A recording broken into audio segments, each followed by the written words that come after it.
Eles...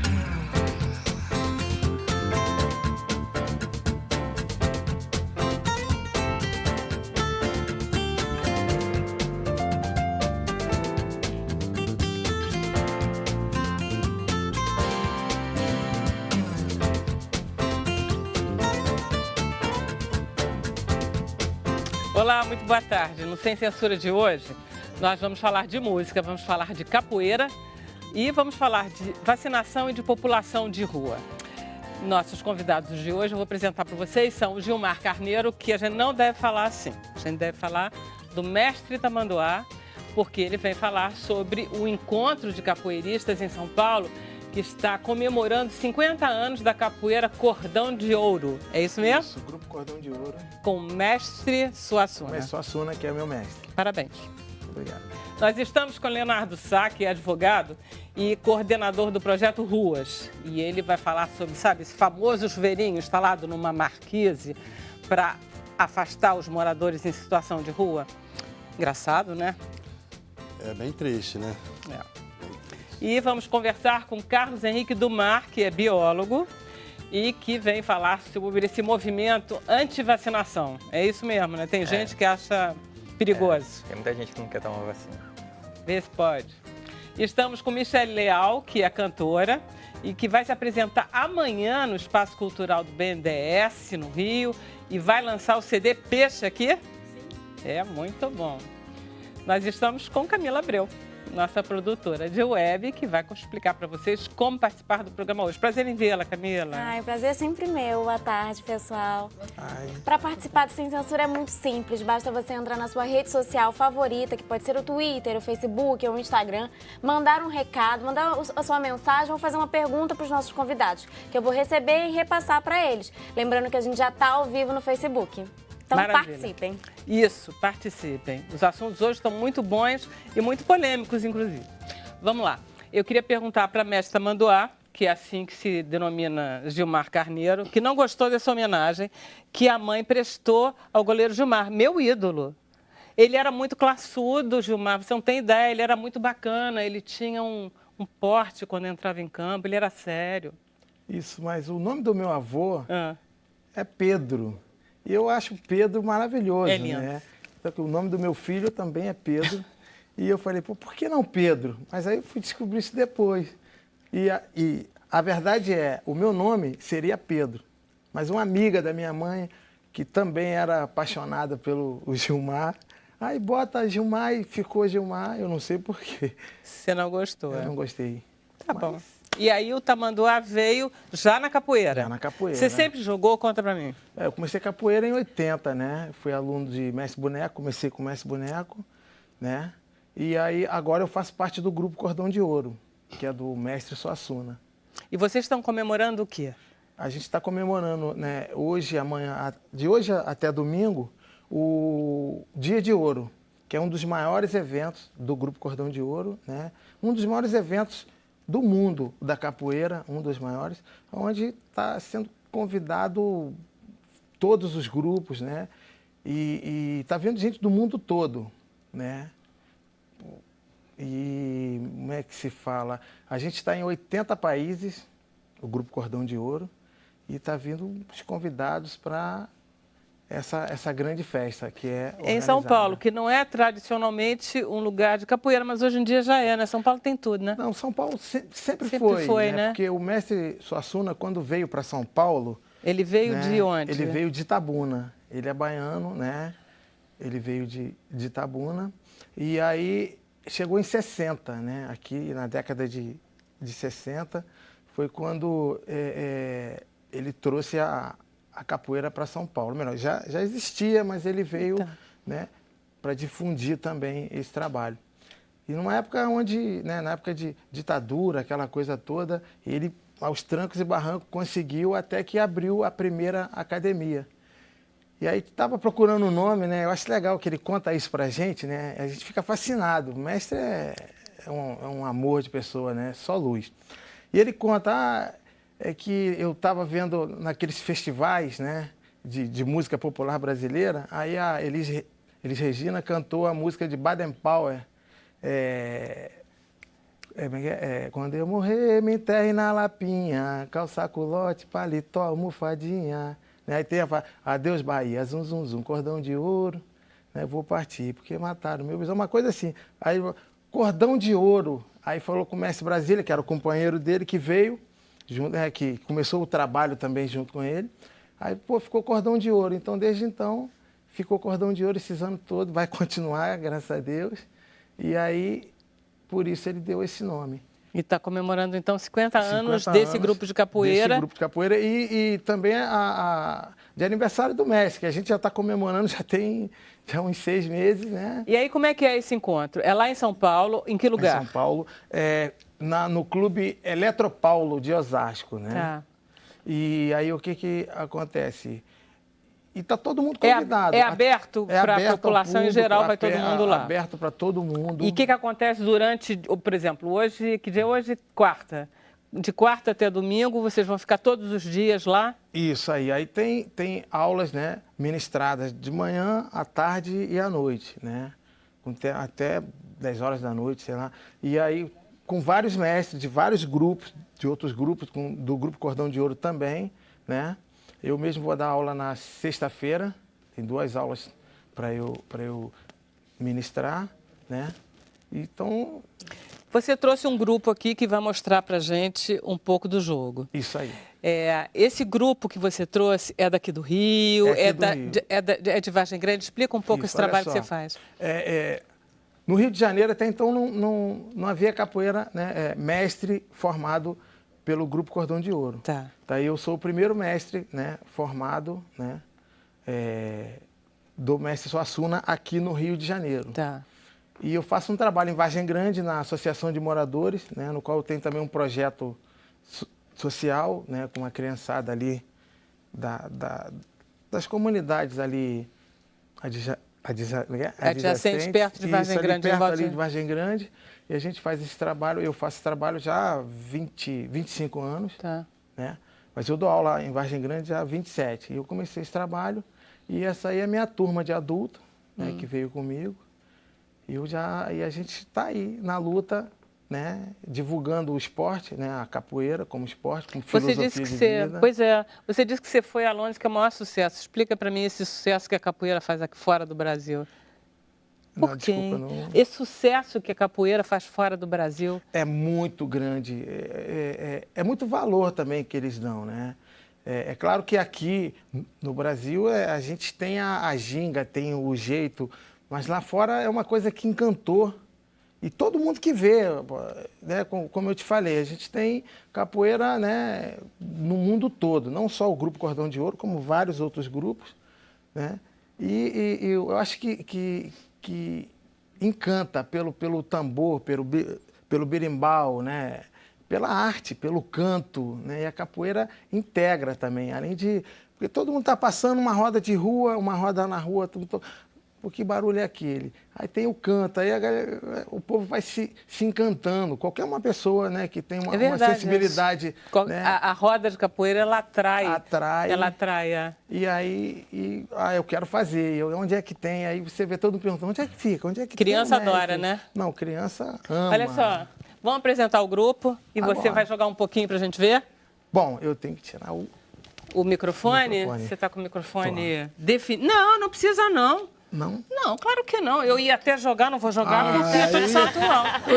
Mas, olha só, a gente está aqui com o Marcos, a gente está aqui com o Mauro, a gente está aqui com o Rafael, a gente está aqui com a Luciana, com o André, com o Rogério e com a Stephanie.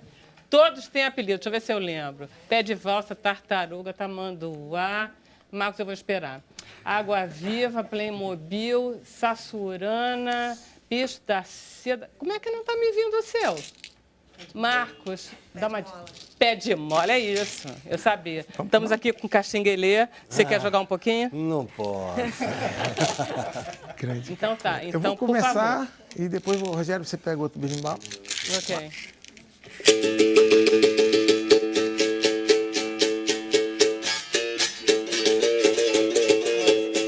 É lindo isso, né?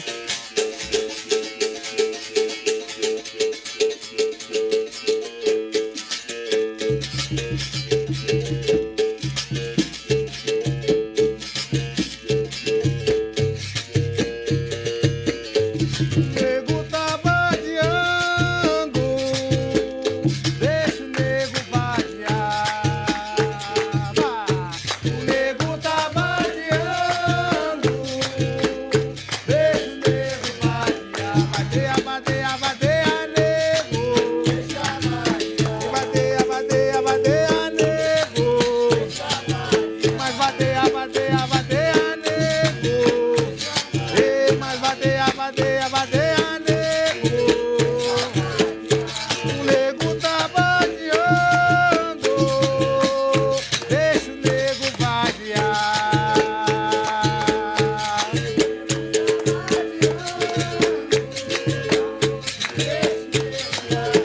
Vadeia, vadeia, vadeia, nego.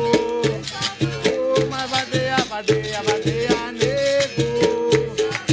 E vadeia, vadeia, vadeia, nego. Oh, vi no balanço do mala de Angola, vi no balanço do mala da Guiné, vi no balanço do mar de Moçambique. Só quem veio sabe como é. Eu vi no balanço do mala de Angola, vi no balanço do mala da Guiné, vi no balanço do mar de Moçambique. Só quem veio sabe como é. Oi, lá, lá, lá, lá, lá, lá, lá,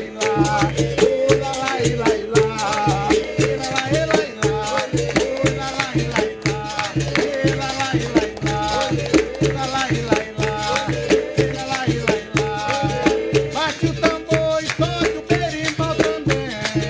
Bate o tambor e toca o berimbau também. E eu vou lhe mostrar que a cordão de ouro tem. Eu vou lhe mostrar que a cordão de ouro tem. Se você quer maculelê, gostar de samba de rodar, se você quer um miudinho, se você quer viagem, oh, bate o tambor e toca o berimbau também. Tambor e toca o berimbau também. E eu vou lhe mostrar que a cordão de ouro tem. Eu vou lhe mostrar que a cordão de ouro tem. Aba, muito bem, maravilhoso. Muito obrigada. Vamos lá, mestre, senta aqui. Parece que a capoeira, ela era muito mal vista pelas elites. E eu acho que as elites continuam tendo problemas, não é não, Leonardo? Com essa história de jogar chuveirinho em cima de população de rua. Você acha que naquela... Desculpe, só para pôr ele na conversa, maravilhoso isso que vocês fizeram. Muito obrigado. Perderam todo o fôlego, ninguém está respirando. Então, deixa eu conversar com o Leonardo enquanto isso. Depois a gente volta um pouquinho. Eu acho que a sociedade tem, né? Não só as elites, mas a sociedade hoje tem um problema com aquilo que, de certa forma, ela entende que ofende, né? Vamos dizer assim, com a miséria, com as pessoas que estão em situação de rua, e principalmente porque por medo e desconhecimento do que leva uma pessoa, por exemplo, a estar numa situação de rua ou uma questão social na parte muito da miséria e da pobreza. Então, assim, né, eu acho que a sociedade ela gosta de não enxergar, né? E o não enxergar leva a um desconhecimento muito grande da questão social que que existe hoje, está muito arraigada na nossa sociedade e que não se resolve de um dia para o outro, né? Não se resolve só também com política pública. Então, assim, eu acho que hoje a gente tem um problema muito grande nas políticas públicas, como elas são elaboradas, como os recursos são direcionados e o problema da nossa própria sociedade que desconhece muito da realidade dos fatos. Né? Olha só, a Vamos gente dizer está assim. falando isso, eu não sei se todo mundo, porque como esse programa vai para o Brasil inteiro, eu não sei se todo mundo se lembra do que aconteceu, que foi um prédio em Copacabana, na verdade é um cinema que tem uma marquise grande, que tem até grade já nesse cinema. E resolveram pôr uns chuveiros instalados na marquise, ou seja, 2 horas da manhã, pshaft, cai água em cima das pessoas de rua que estão dormindo ali. E assim expulsa as pessoas. E fica uma coisa meio hipócrita, que você vai conversar não é isso? Você vai conversar com o síndico do prédio e diz, não, é que vai ter um jardim aqui, a gente está querendo regar. Primeiro põe a água e depois a planta. Quer dizer, ninguém... Não, realmente é um problema sério, população de rua e tal. E estabeleceu-se uma polêmica que a gente tem um pouco, como sociedade, a obrigação de conversar. O que a gente faz com... eu estava vendo os números, né? Parece que tem... Quantas pessoas atualmente estão vivendo em situação de rua, hein, Leonardo? São muitas. No Rio, aproximadamente 15 mil pessoas. Pois é, 14.279 é o número levantado, mas é um pouco... Isso do que foi levantado. É. Esse número aumentou recentemente? Triplicou nos últimos anos, né? O último censo era mais ou menos 4 mil e pouco, agora está em quase 15 mil. Nós temos 2 problemas, nós temos desemprego, nós temos crise econômica e é uma coisa que existe também, sempre que você tem forças de segurança atuando, as comunidades expulsam pessoas. As UPPs têm esse efeito colateral, entram as UPPs nas comunidades e sai um bando de gente fugindo e se estabelecendo na rua. 15 mil pessoas... não há vaga para tanta gente assim em abrigos da prefeitura? Não há vaga. Na verdade, assim, os abrigos, além deles não comportarem esse número enorme hoje que a gente tem de pessoas em situação de rua, eles, alguns são abrigos muito bons e outros são muito ruins. Então, assim, e as pessoas também não são obrigadas a estarem abrigadas. Né? A gente não pode impor, não existe uma lei, né, que possa impor uma pessoa estar abrigada. Você pode estar na rua, porque às vezes... Você pode ir e vir, né? E é muito fácil dizer, nós temos que abrigar a pessoa, mas assim, a gente vai abrigar uma pessoa e o que mais que eu vou dar além do abrigo? Né? Qual é a política social de inclusão, de reinserção?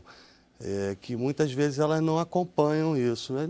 Muitas vezes não necessariamente é tão culpa também só do Estado, né? Porque a gente joga tudo para o Estado. Claro que não é culpa só do Estado. Fica muito fácil a gente dizer que a culpa não é nossa. É a sociedade como um todo, né? É uma sociedade desigual, ela trata mal todo mundo que está numa situação um pouquinho mais precária. E a gente visa muito primeiro, né? Primeiro o meu bem-estar. Mateus, primeiro os seus. Né? Exatamente. E você vê uma situação dessa do chuveirinho, né? Você vai tirar a pessoa dali e vai jogar ela para o outro lado. Você não vai trazer segurança, vai ser você não vai trazer melhor. Vai ser para o próximo lugar que não tem chuveirinho. E aí vai acabar acontecendo um pouco, como já aconteceu no Rio de Janeiro, que vai se pôr a primeira grade e em seguida estão todos os prédios da Zona Sul com grades. Ou seja, todos os moradores se aprisionam dentro de casa para evitar contato com a pobreza. Mas... você acha que, da mesma forma que a sociedade pode admitir uma culpa em relação a isso, ou uma responsabilidade seria melhor, né? Acho que responsabilidade é melhor. É mais adequado, porque não é culpa, é responsabilidade. O que ela pode fazer? Porque você faz parte de um grupo, que é o Grupo Ruas, que cuida de pessoas em situação de rua, não é isso? Isso, eu faço parte de um projeto chamado Projeto Ruas, que chama Ronda Urbana de Amigos Solidários. Né? É um projeto que hoje trabalha no Rio de Janeiro, na Zona Sul, né, no Leblon, em Botafogo, Copacabana e também em Maceió. E aí, Maceió por quê? Porque ele se expandiu. Uma pessoa Teve uma que pessoa veio para que foi cá, para Maceió, chegou aqui, comprou a história do projeto e levou para Maceió. E talvez agora Brasília está se pensando também. Esse projeto é um projeto que nasceu da ação de uma pessoa que um dia se incomodou, né, com uma pessoa do Leblon, que olhou a situação, se incomodou e resolveu chegar em casa, cozinhou em casa, desceu, sentou e resolveu comer junto, né? Porque a gente senta para comer junto. A ideia é a gente estar junto.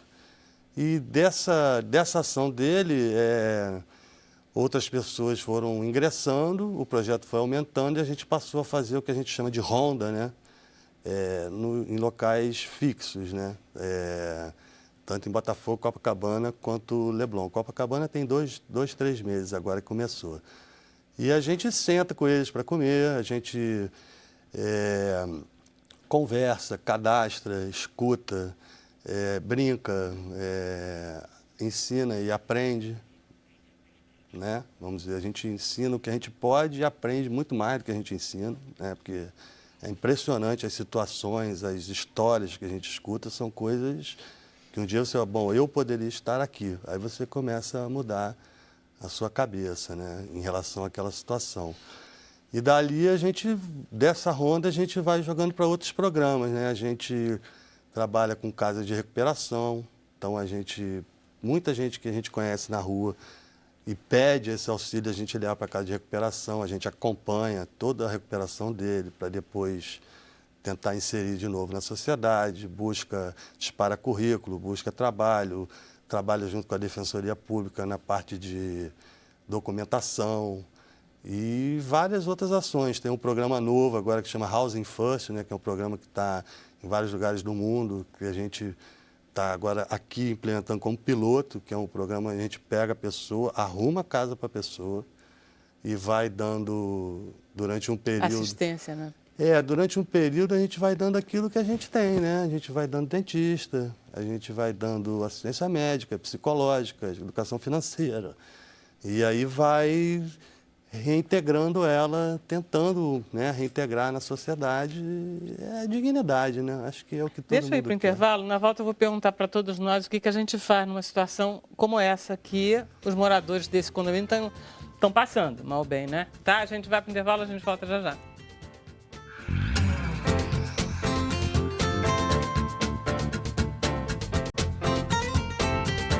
Estamos de volta com o Sem Censura. Vamos perguntar para a Camila se a gente tem perguntas e comentários, Camilinha? Temos sim. A Valquíria Calvo, ela comentou: a história do chuveirinho mostra bem o individualismo e egoísmo de algumas pessoas que se dizem viver em sociedade. A Bárbara Ferreira, agora para capoeira, ela falou: meu filho é aluno do mestre Samanduá, ele adora, tá aqui super empolgado de ver o mestre na TV. Ele se chama Guilherme e tem 6 anos. Nossa, que legal. Caramba! Um abraço, Guilherme. O Gerson de Oliveira, ele tem uma pergunta. Sobre a capoeira, algo que não entendi foi o fato dos profissionais da área chamarem de jogo. A palavra jogo anula toda a beleza desta atividade. Não seria melhor para a categoria assumirem esta arte como uma dança, por exemplo, ao invés de jogo? Porque a capoeira ela é uma luta, né? Ela não é nem jogo e nem dança. Ela foi disfarçada em canto, né? Porque quando o negro era escravizado aqui, isso aí todo mundo sabe, muita gente sabe, né? Ele já treinava a capoeira dele, ele desenvolveu aqui. E quando vinha o feitor, né? Que é o capataz, né? Para ele não ficar sabendo que o cara estava ali treinando, né, para depois bater nele, para fugir para os quilombos, quando ele chegava e se usava o atabaque, que era o tambor dos ritos africanos, né, do candomblé, né, da religião deles, né? E eles continuavam naquela dança, né? Eles usavam a ginga como dança para disfarçar. O feitor chegava, olhava: esses negros estão fazendo aquela macumba deles, sei lá, o ritual deles. E aí o cara passava, né, em branco, beleza, o cara, opa, vamos continuar. Então era assim. Então sempre foi luta. Foi desenvolvida aqui, mais tarde a gente foi... Ele é capoeira, ele deve saber disso, claro que ele sabe disso. Então isso foi usado assim. O negro, escravo, ficava ali, pô, como é que eu vou bater nele para eu fugir? Né? Então, vamos treinar aqui umas pernadas, né? Na linguagem dele, era o treino. Mas quando o capataz chegava, tocava-se um tambor, né? E tinha os cantos, engraçado ele não gostar da palavra jogo. Eu acho que misturou bem, né? Porque eu acho que dá bem essa ideia que mistura dança, luta e tem uma relação que se estabelece. Isso já vem de muito tempo, assim, como um apelido na capoeira, né?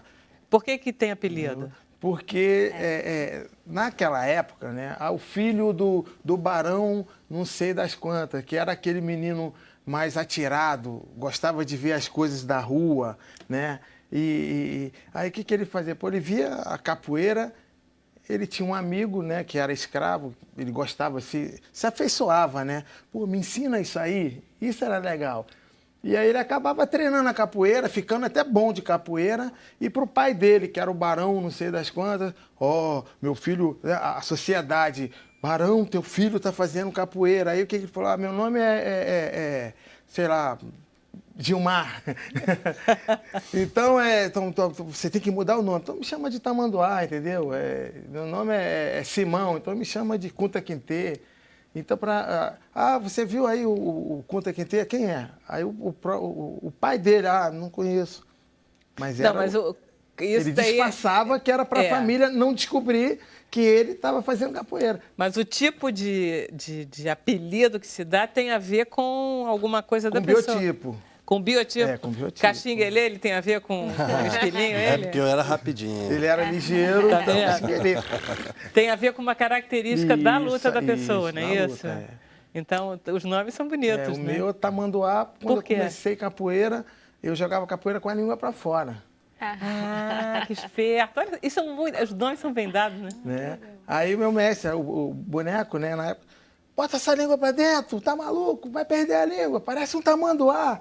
E apelido é aquele que, né, pra gente, né, eu falei, o tamanduá, eu queria matar ele, tamanduá, tá maluco. E aí, não gostou? Você mais odeia é o que pega, né? Aí depois ficou legal, tamanduá. Pô, não vou mais treinar capoeira. E aí chega, tamanduá, e tamanduá. Eu falei, nossa, pegou. E hoje eu acho legal. Você sabe por que mestre boneco chama mestre boneco, Camila? Não. Porque ele era lindo. Ele era muito bonito, ele ainda é um homem muito bonito, mas ele era muito bonito. Então tem sempre uma brincadeira, uma ironia muito fina, né? Com o pessoal da capoeira. Quem dão esses apelidos mesmo são os mestres, né? E assim, o mestre Suassuna mesmo, o apelido dele é Diabo Louro, porque assim, cara brabo, rápido, bom de capoeira, né? E aí vários apelidos, né? E ele dá aquela turma boa. Deixa eu te pôr numa situação desconfortável agora, quero ver, porque aqui não tem jogo.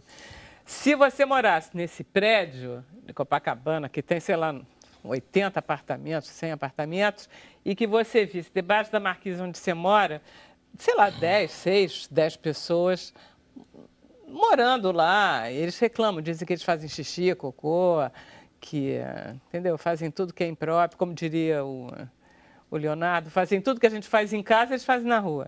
O que você fazia? Queria perguntar isso também, Michele, para você e para você também, Carlos Henrique. O que a gente faz? Bom, o ser, né, Gilmar Carneiro, né, que é meu nome, eu por ver uma pessoa morando na rua, eu já me sinto mal. Eu choro. Outro dia tinha uma senhora perto da minha casa, em Vargem Pequena, e ela já estava dormindo lá uns 3 dias. Eu estava vendo que a comidinha dela estava ali, e eu acabei indo lá no bar do amigo meu, me vende uma quentinha aí que eu vou dar para uma senhora ali. E o cara até se comoveu, poxa, legal esse papel. Eu falei, não, eu não estou fazendo isso para ganhar nada de ninguém, nem de Deus, porque Deus ele não pune e nem premia. Você faz o que você quiser para seu bem. Eu já choro, eu já fico mal. Gente, é impossível. Né? Como é que pode tanta grana, tanto dinheiro? Quer dizer, você não ia conseguir viver sem atender essa população. Você acha que é isso que você faria? Você pode ter certeza, pelo meu filho, eu iria tentar melhorar a situação deles ali naquela hora. Até porque eu faço um trabalho social e o pessoal do comércio, né? Eu tenho um amigo lá que chama-se Cado, em Vargem Pequena, ou em Vargem Grande, e hoje ele me apoia com a água que ele doa para eu dar para a criançada. Porque às vezes a criançada vai treinar, não leva nem água, não pode, aí, Cado, você pode doar. E ele ajuda, a gente faz o que pode. Você pode dar quanto? Você pode doar o quê?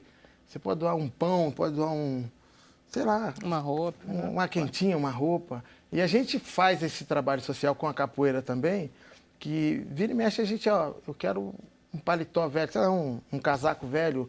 Velho não, né?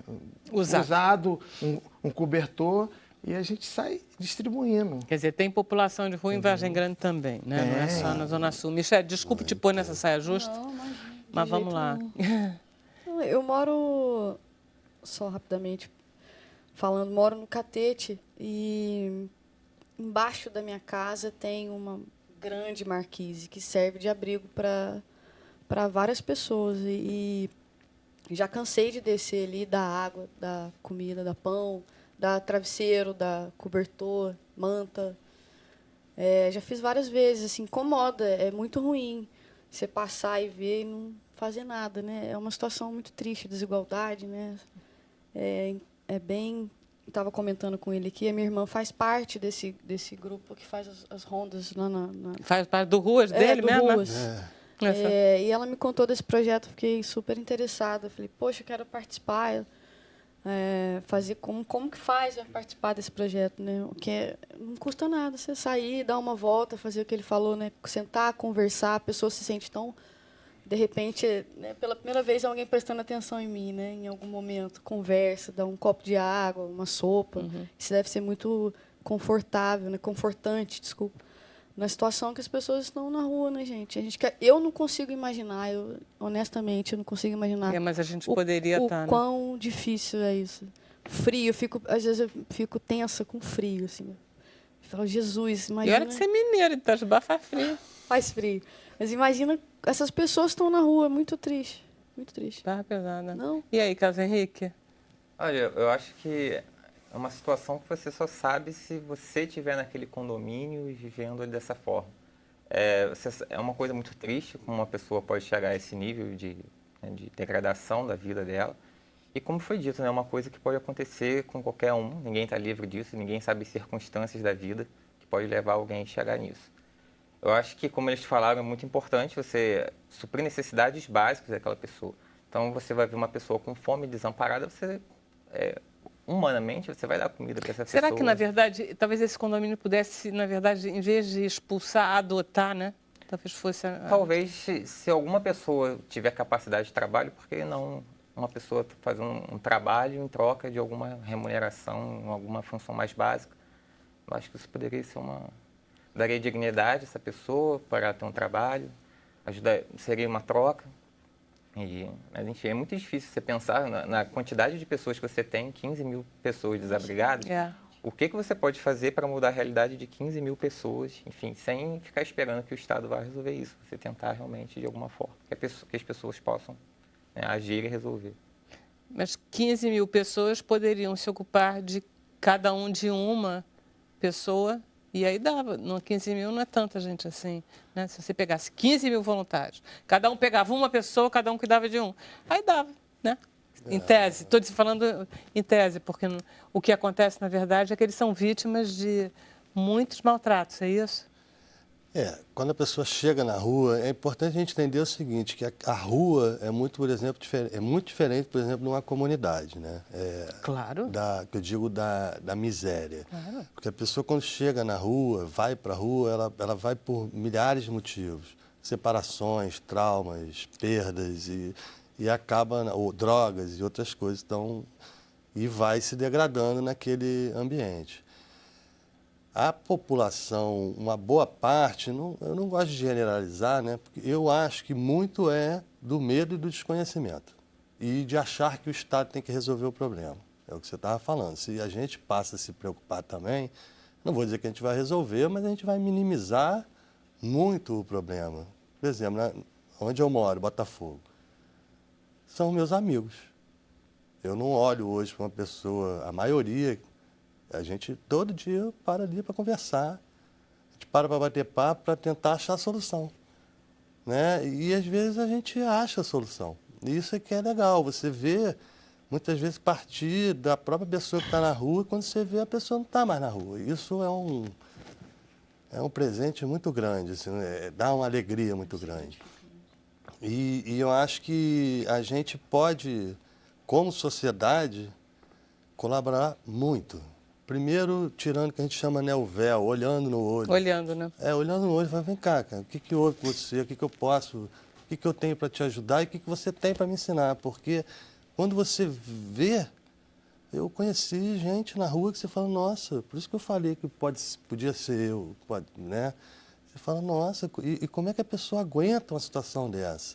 Que não está ali, não é porque o pessoal gosta de dizer, tudo é vagabundo. Não é verdade. Não é mesmo, Não, imagina. nem de longe.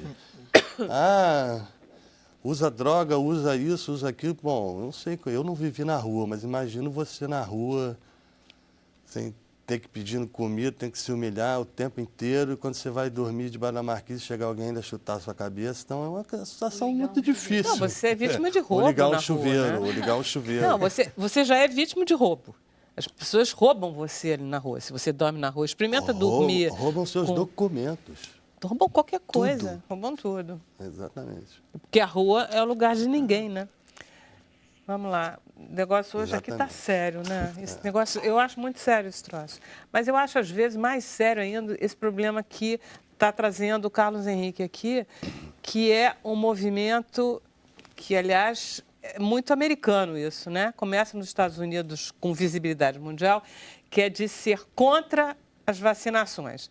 A gente, na verdade, no Brasil tem um histórico de gostar de vacinações. Diz até que o brasileiro gosta de injeção só porque é de graça, então...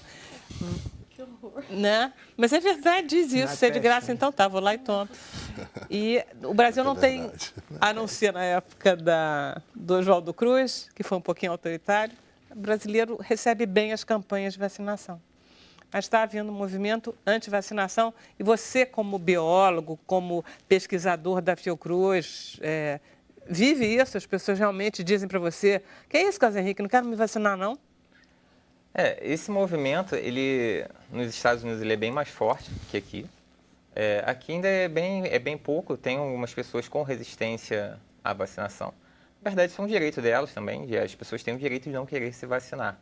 Mas o problema é que isso é baseado em várias coisas que não fazem o menor sentido. O Brasil, historicamente, como você disse, ele tem uma boa tradição em vacinação. Uma das coisas que funcionam bem no Brasil é a vacinação. A gente consegue ter uma cobertura muito boa. E isso se acentuou muito lá nos Estados Unidos no final da década passada. Né, no final de 1998, saiu um artigo científico mostrando que a vacina tríplice, dada em criança, né, é uma vacina que estava associada a casos de autismo. Então, isso é um artigo. E quando saiu esse artigo, foi um grande alarde. Aí começou muita essa intensidade de campanha anti-vacina. Só que foram analisar esse trabalho, né, mais a fundo. Se repetiu várias e várias vezes, né, várias análises, meta-análises de população e nunca se encontrou esse resultado novamente. Então, na verdade, existem falhas na metodologia desse trabalho. E depois de investigando melhor, viram que era uma fraude, né? Esse trabalho é um trabalho fraudulento. O pesquisador principal ele tem conflito de interesse na área, enfim, ele era patrocinado por pessoas por companhias que estavam processando companhias de vacinação por causa de reações adversas. E depois descobriu-se que era uma total fraude, só que ficou. Isso ficou, que a vacina... O boato ganhou força. E meio que isso ficou, muita gente ainda não vacina criança com medo de autismo. E depois também teve o timerosal, que é um estabilizador de vacina, que ele é usado a mercúrio, enfim, mas é um mercúrio que não é a forma tóxica dele. Enfim, já foi tirado, mas enfim, aí também tem esse problema associado à vacinação, né, que as pessoas viram uma bola de neve, né? Um começa a falar, outro fala. Mas eu acho que é um pouco pelo aquele negócio que o Leonardo fala também. As pessoas, como não têm conhecimento, aí acabam entrando facilmente nos boatos. Olha só o que eu aprendi. Ele tem um livro ótimo, o Carlos Henrique, é ótimo. Você devia ser professor de biologia, você era? Eu sou formado em biologia, mas eu não dou aula em Cara, eu rede acho que, municipal. olha, você explica tão bem, me senti saindo muito bem. Vocês sabem de onde vem a palavra vacina? A palavra vacina vem da vaca. Ó! Porque a primeira forma de vacina que teve foi a vacina para varíola, a primeira vacina que surgiu. Então, pegavam as secreções das pústulas dessa vaca. Essa vaca ela tinha uma forma de uma outra doença, que era a varíola bovina. e se inoculava o vírus da varíola bovina na pele das pessoas. E as pessoas ficavam imunes à varíola humana. Então, como era oriundo da vaca, né, do latim, aí virou vacina. Viu? Adorei. O livro dele é todo cheio de coisas assim. Aí conta histórias incríveis, mas quer dizer, na verdade, você conta histórias assustadoras também. Tem, na verdade, quando a gente fala de vacina, existe às vezes uma polarização do assunto. Quem é totalmente a favor, não existe nenhum efeito colateral para a vacina, isso não existe. O que não é verdade, existe sim. E quem é contra, tudo ele aumenta. Então, existe casos de problemas com as vacinas, sim, isso é verdade. As vacinas no passado, principalmente, elas tinham muito mais problemas que as de hoje, basicamente por falhas em processos laboratoriais e por impurezas contidas nas vacinas. As vacinas hoje ainda apresentam alguns problemas, enfim, como qualquer medicamento. Alguém, por exemplo, um fármaco, um remédio qualquer, ele pode apresentar algum efeito colateral, só que, enfim, quando você analisa milhões de casos, é uma proporção ínfima das pessoas que vão ter um efeito colateral mais grave. E nem por isso as pessoas deixam de tomar analgésicos, enfim, qualquer tipo de medicamento. O mais recente que ficou... O que é ruim nessa história, né, o Carlos Henrique, é porque você ir lá, me dar aqui uma vacina de febre amarela e morrer, não era essa a ideia básica. Eu tomo um remédio para pressão, tenho um derrame e morro, aí está mais ou menos dentro do jogo que eu me propus. Então, vou te perguntar uma coisa. Eu tenho mais de 65 anos, põe mais nisso. Aí eu tenho que tomar vacina da gripe todo ano. Eu não tomo, primeiro porque eu não tenho nunca gripe, porque eu acho que se eu tomar a vacina, eu vou começar a ficar gripada. Qual é o absurdo nisso que eu estou dizendo? Na verdade, não existe possibilidade de você ficar gripado por causa da vacina. O que acontece é o seguinte, algumas pessoas podem tomar a vacina e ficarem gripadas, mas não foi a vacina que deu a gripe na pessoa. Porque existem vários fatores. Uma que a pessoa já podia estar infectada com o vírus quando tomou a vacina. Então, ela só desenvolveu os sintomas depois que tomou a vacina e achou que foi a vacina. Outra porque nem todo mundo que toma a vacina fica protegido efetivamente. Então, uma vacina, ela nunca consegue proteger, imunizar 100% dos indivíduos que tomam essa vacina. Algumas pessoas não vão ficar imunes. Então, ela pode ficar gripada mesmo tendo tomado a vacina. Então, não existe vírus vivo na vacina, são só fragmentos de vírus nessa vacina para a gripe que a gente toma. Então, não tem possibilidade de alguém tomar essa vacina e ficar gripado. Isso é lenda. Por causa da vacina, não. Mas houve casos de gente que vacinou, de velhos, sobretudo, que se vacinaram contra a febre amarela e que morreram. Na verdade, eles foram avisados. Olha só, se fosse você, não tomava. Era um pouco isso, né? Sim, essas são as vacinas atenuadas, que você pega o vírus, meio que enfraquece esse vírus, vamos usar um termo assim, e você usa o vírus vivo ou a bactéria viva como agente imunizante. Então, por exemplo, a vacina para BCG, porque é para tuberculose, é uma bactéria viva. A vacina para febre amarela é um vírus que está ativo, só que ele é atenuado, então a atividade dele é muito diminuída. A vacina para pólio, da gotinha, que a gente tomou também, era vírus vivo. E pode acontecer raramente, é muito, muito improvável, de você ficar doente por causa do vírus da vacina. É o que a gente chama de reversão vacinal. Em vez daquilo te proteger, aquilo acabou te causando a doença. Mas são casos em milhões. A vacina para febre amarela, eu lembro que quando estava tendo esse último surto, eu recebi no WhatsApp um áudio falando que 50% das pessoas que estavam tomando a vacina morriam. Gente. Aí eu falei, o que tem nessa vacina? Será que tem ebola nessa vacina, alguma coisa assim? Porque nem o vírus, se eu pegar o vírus da febre amarela e injetar na pessoa, não vai matar 50% das pessoas. Então, como é que o vírus atenuado vai matar? Aí surgem essas lendas, enfim. Não que vacinas sejam livres de efeitos colaterais, mas eles são muito improváveis de acontecer. Ok, gente, vamos fazer mais um intervalo. A gente continua um finzinho de conversa com o Carlos Henrique, logo depois, sem censura, volta já já.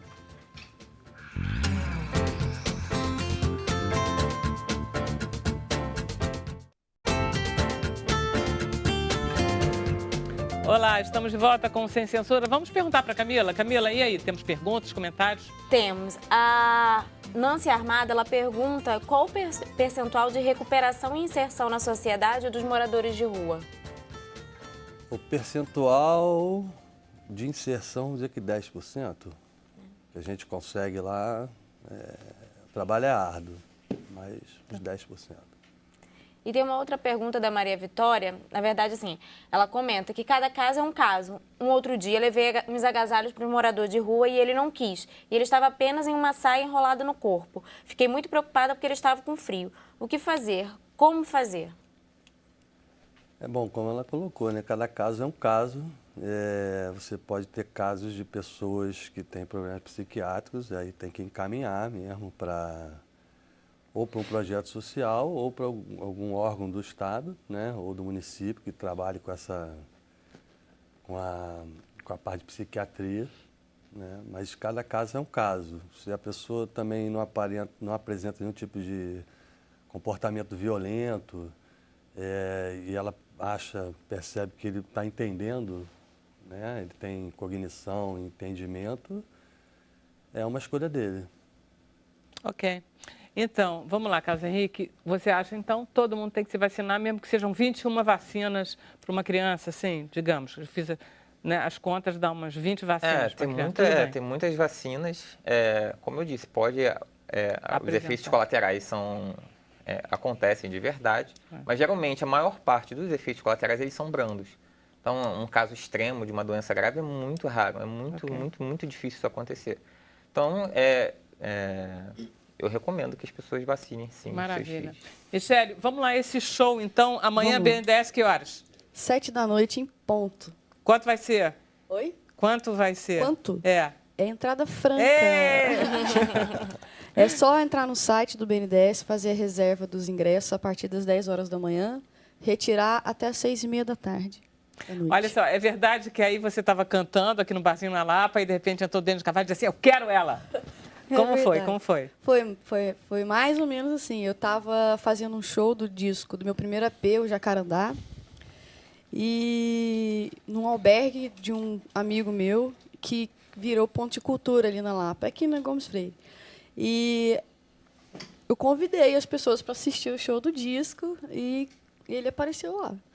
E viu o Jacarandá, adorou, depois veio falar comigo, falou assim, poxa, adorei seu disco, quero colocar essa música na novela. Pode, deve.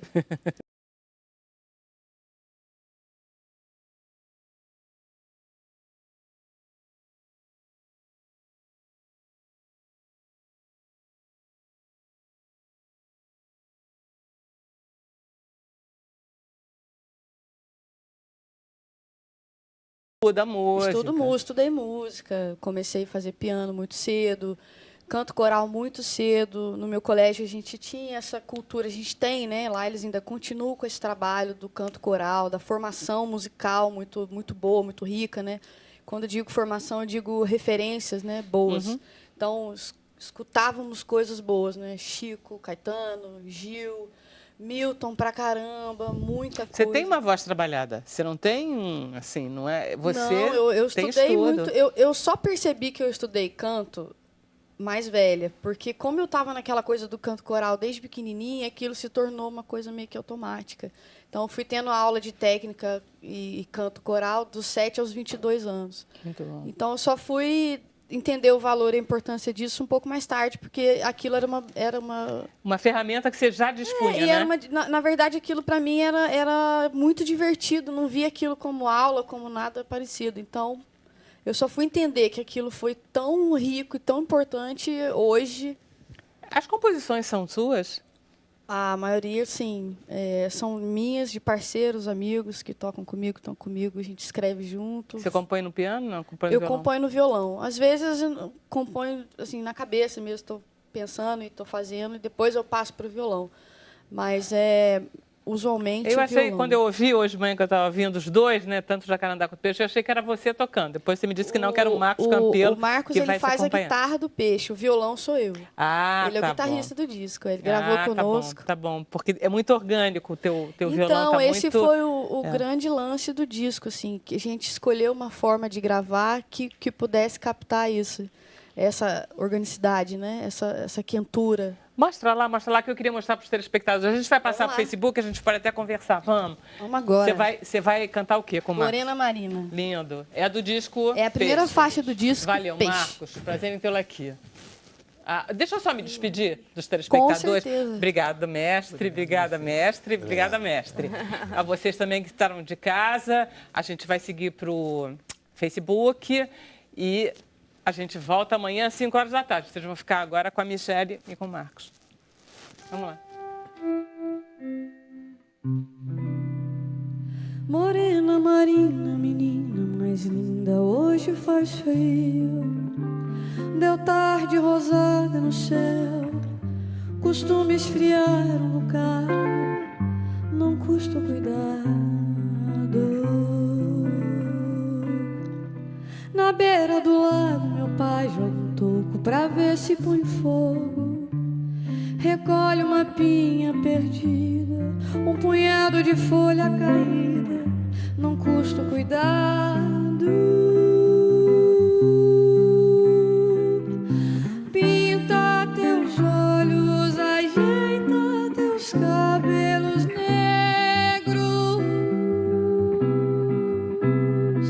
pé na frente da fogueira, balançando até o dia clarear.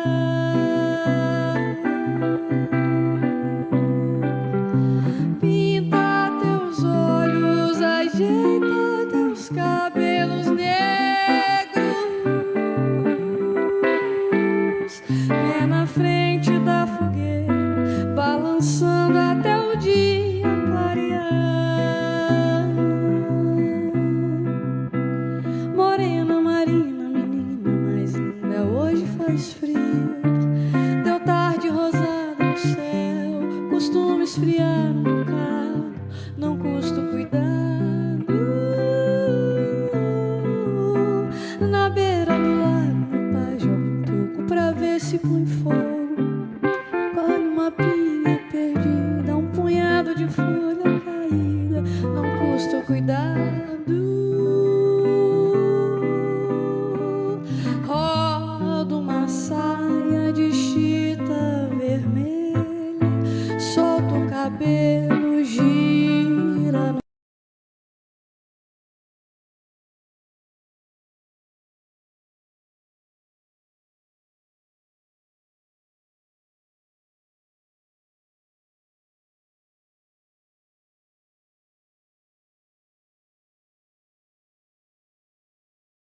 gira no vento, dançando alegria, assim bem podia, coisa mais linda.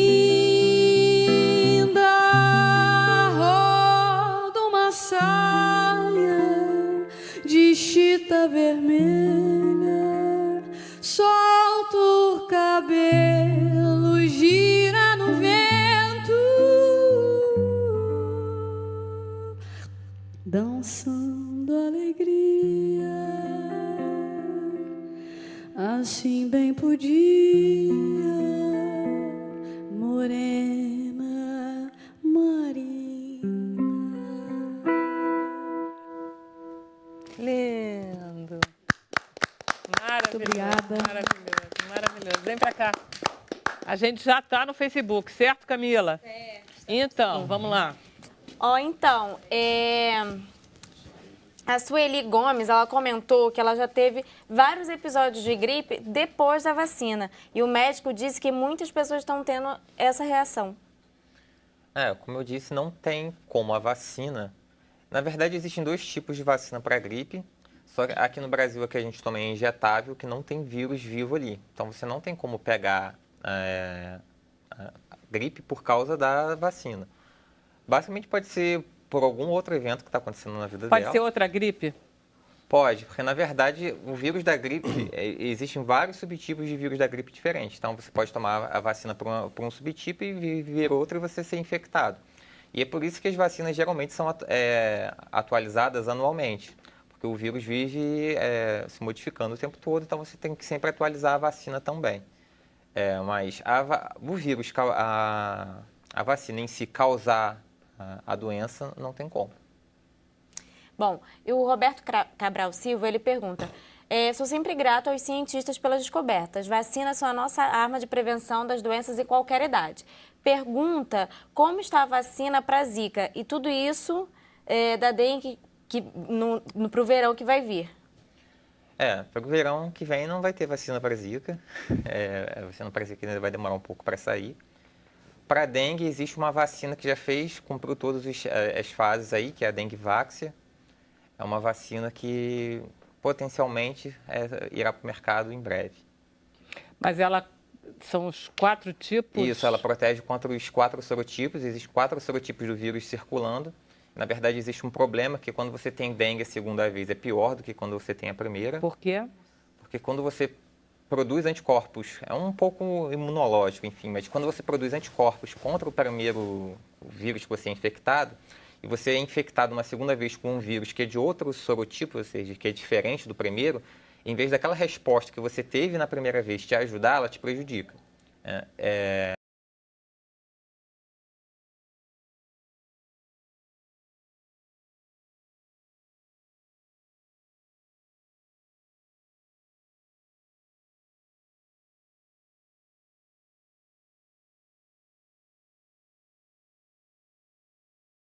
Vai estar amplamente mais Por exemplo, eu distribuído. tive dengue. Se eu tomar essa vacina, não vai ser. É melhor eu não tomar a vacina porque eu não posso provocar uma reação. Isso pior? aí, então, quando essa vacina foi testada, eu falo dela no livro, ela é um pouco polêmica, porque quando se testou na população em geral, se viu que os indivíduos que nunca tinham tido dengue, quando eram vacinados, e fizeram um segmento durante um período longo. Essas pessoas que receberam a vacina não tinham tido contato com o vírus, geralmente são crianças, né? Elas tinham o maior caso de internação depois por causa de dengue grave, quando comparadas às pessoas que não tinham tomado a vacina. Então, a vacina pode ser que piore, enfim. Só que a vacina ela vai ser distribuída por um grupo mais restrito de pessoas, né? Ela provavelmente não vai ser usada em crianças e provavelmente vai se dar numa população em que se estima que a probabilidade de alguém já ter entrado em contato com o vírus é maior. Então, não vai ser todo mundo que vai tomar entendi. essa Não vacina. vou tomar. Ok. Tá bom.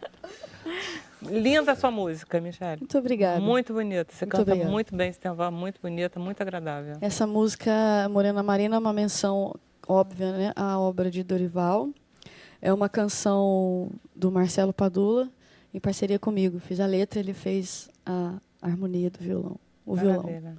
Todas essas músicas, são quantas músicas no CD? O CD tem 10 canções, 9 autorais e uma regravação apenas, que eu regravei Praça 11, do Erivelton Martins e Grande Eu Otelo. disse, por que será que ela está gravando Praça 11?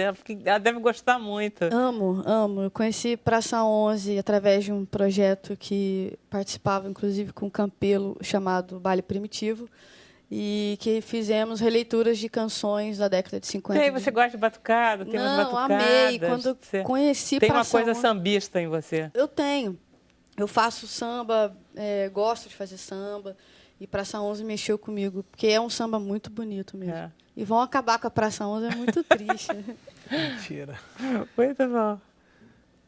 Olha, a Maura Bispo, ela, ainda falando sobre vacinas, ela disse que ela odeia injeção. Nunca tomei a vacina contra a gripe, mesmo tendo 66 anos de idade.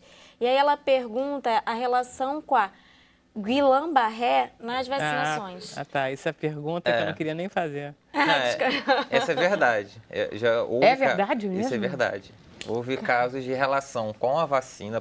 Isso teve muito em casos passados. Já teve relação da vacinação com casos de síndrome de Guillain-Barré. Vocês poderiam explicar? Porque eu dei uma googada aqui rapidinho para saber qual era a doença. A síndrome de Guillain-Barré é uma síndrome que dá fraqueza muscular periférica. Então, a pessoa perde muita força muscular. E dependendo da gravidade da doença, se atingir músculos respiratórios, ela pode ser fatal em raros casos. Não é brinquedo, não. Eu tenho uma amiga minha que pegou isso, ela estava... de repente, ela acordou e não conseguia levantar, mexer da cama.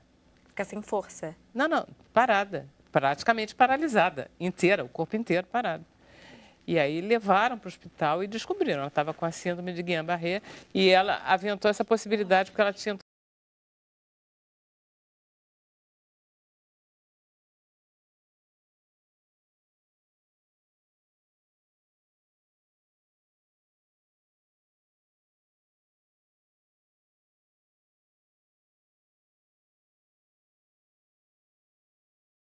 Então, o que se tem visto para algumas infecções e para algumas vacinas, que quando você fica infectado, você cria anticorpos contra o agente patogênico ali, o vírus ou bactéria, e por um acaso esses anticorpos podem passar a reconhecer antígenos próprios, né? Coisas nossas mesmo. E isso pode vir a desencadear uma doença autoimune, não somente a vacinação, mas também a própria doença em si. Gente, viu? Gente, vamos ter que terminar. Alguém mais quer dizer mais alguma coisa? Leonardo. projetoruas.org.br. Maravilha. Tá bom, de bom tamanho para nós. O programa chegou ao final. Agradecendo novamente aos nossos convidados, a vocês também. Amanhã estamos de volta às 5 horas da tarde, ok? Até lá.